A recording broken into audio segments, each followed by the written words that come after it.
you know, increasingly as our lives get more complicated, I think we spend more and more time in our own little circle. And so these opportunities when we can cross-pollinate, you know, with people from other walks of life become increasingly important. You know, we don't have that kind of opportunity to sort of to step away from our world and see things through other people's eyes, and that's the great value of a conference, of course.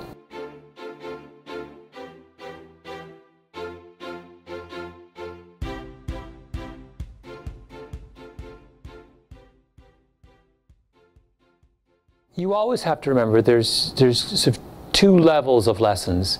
There are the lessons from inside your world and those from outside your world.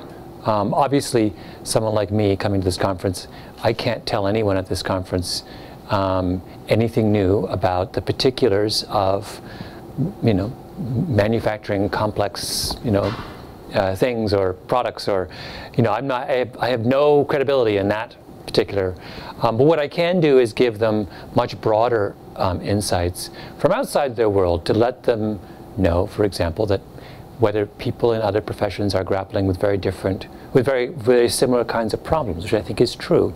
And there's a certain kind of insight that I think you can only get when you take that broader perspective and take a step backwards. And one of the things I'm going to talk about in my talk today actually is, I talk a lot about being well calibrated. How good you are at something, right?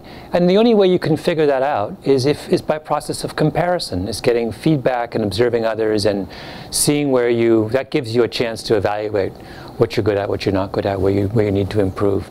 And so that kind of, the opportunity for meaningful social comparison, right, is a huge part of what makes these sorts of meetings valuable.